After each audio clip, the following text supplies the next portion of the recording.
Okay, ladies and gentlemen, what do we have here? The black man says he effectively gave up on being a father because of the disrespect of having to fight to be a dad. Personally, I don't think it works like I don't have any children, but I don't think it works like that, brother. So let's have a listen. After 16 years,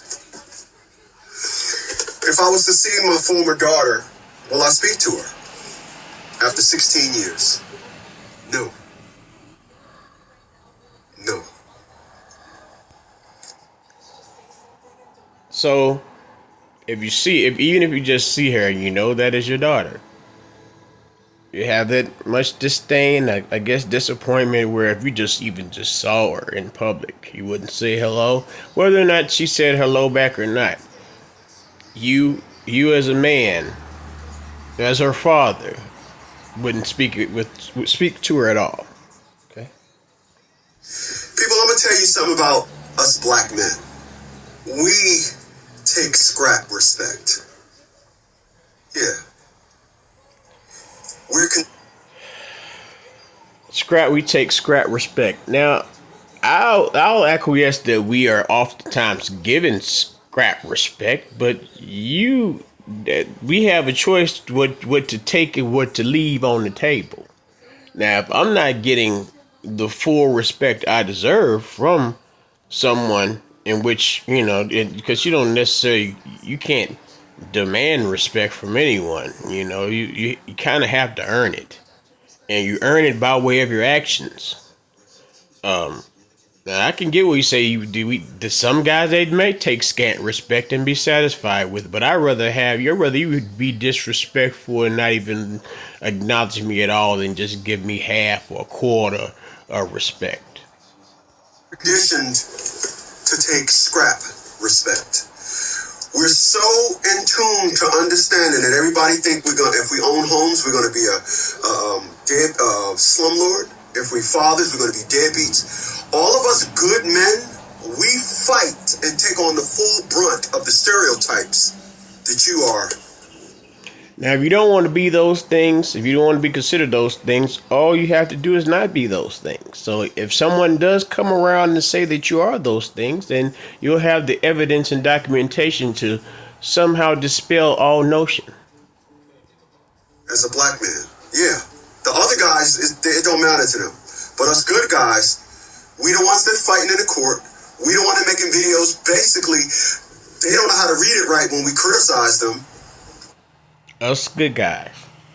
Now, good, I guess that could be considered, that's something that can be viewed by an individual lens. You say you had to go to court to fight. Were you fighting for custody, or were you fighting because of a child support issue? We're trying to get them to act right. I seen a video the other day where a black woman said, I like when black men get offed. I've never seen a black man make a video that says that. Well, I mean, that should be something to be proud of. If you've never seen a black man do that, now, we like to say that we're the logical ones and the women are the emotional ones. Now, someone who might have a severe disdain or hatred towards the way certain black males or black men have treated them, I guess a woman used to say, she may very well say, illogical, irrational, and somewhat hateful things in regards to men or males because of her experiences with them. Kind of like the way you're doing in regards to your daughter and your ex-wife. This is how comfortable they have gotten at disrespecting us, and you've accepted it. I ain't accepting shit. I was paying my mom's rent. My mom talked to me like I was an absolute piece of trash because she don't like my company. My daughter. Stop paying your mama rent. Stop paying your mama rent. If she was able to get you to pay her rent and she was already disrespecting you beforehand, then you just kind of have to look at it yourself. Look into yourself inwardly. I mean, because if I'm not paying nobody shit, if it's not appreciated, why would I do that? Why would a logical, reasonable person do that? I don't have that type of situation with my mama. But however, I never had to pay my mama rent. that also has to deal with your mother's character and how well she prepared herself. I didn't do nothing to my daughter. My daughter had her own business at 6. She had a key to the office. She knew all my passcodes. She knew everything about me. I said, if anything happened to me, there's an evasive action that you're going to take. Here's the deeds to the houses. There's everything. Didn't matter. The fact is, her mother wanted to treat me like shit, and then she joined in. Okay, so why would she join? See, this it's like you're saying these things, and it kind of doesn't make. First, you trusted her enough, and you cared about her enough, and you considered her enough, or to give her all this information, all these valuable assets and resources.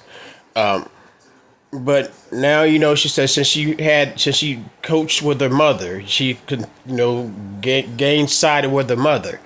Now it's disrespect on her part.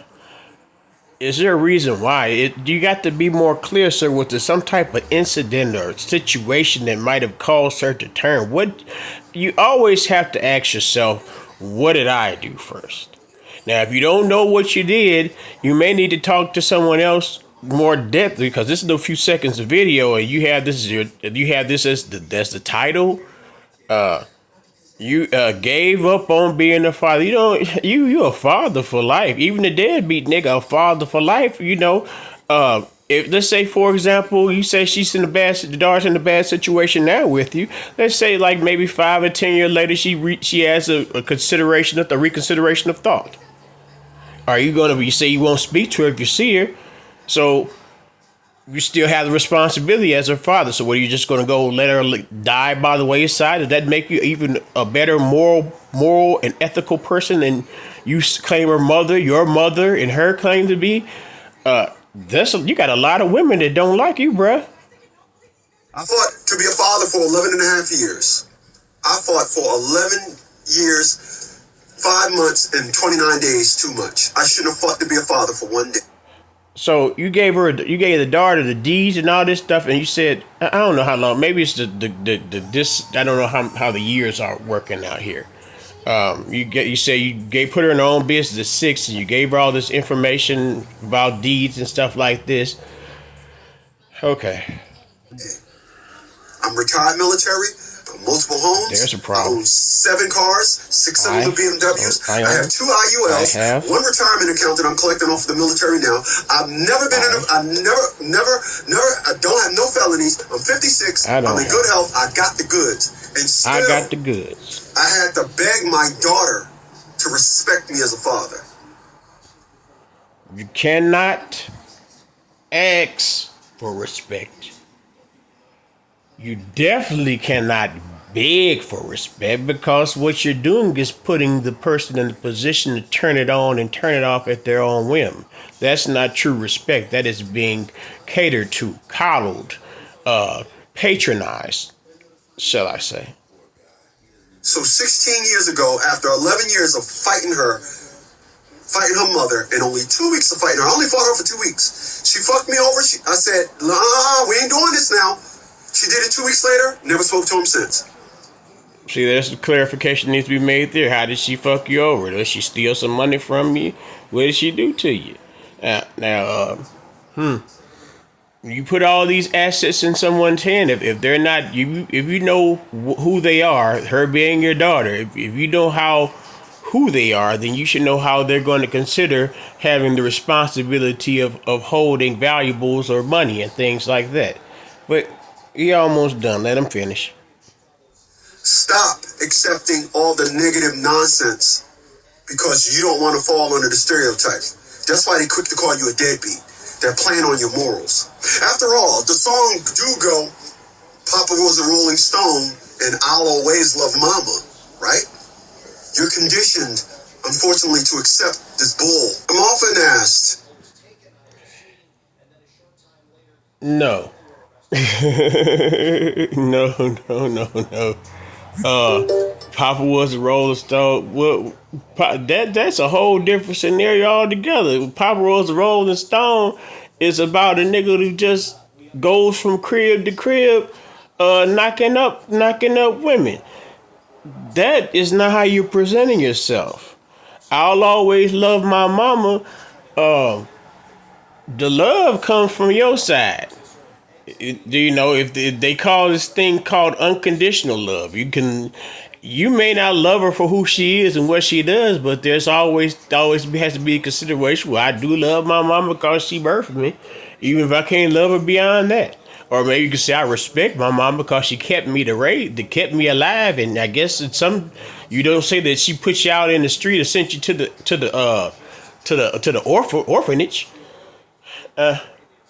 I tell you, man, maybe the person who just titled this Young Black and Wealthy channel, maybe I just titled this kind of fucked up, but bruh, maybe you all need to see some counseling. I mean, like I say, you a former military. Them military niggas is a little bit different in the way that they've been conditioned by the government.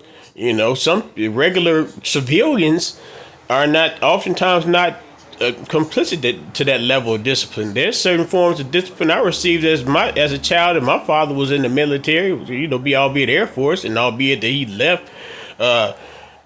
He got a honorable discharge due to injury or something like that, but he still had that military shit stuck in him, even though he was a club owner and nigga in the street. Once he left the military, he became a street nigga. Never really had work for nobody in his life, but he had money, and he was a Rolling Stone as well. I got several sisters outside my mother and my father's marriage. You are the determining factor of how you present yourself to others and how you accept, or how you how you work your way through whatever challenges and obstacles you may have to deal with in regards to the relationships around you. Now, I don't know the whole story. You might be absolutely right, but this right here looks suspect. Peace and love, y'all. I just wanted to get this one off. Y'all have a wonderful day. Come back again sometime. Peace and love.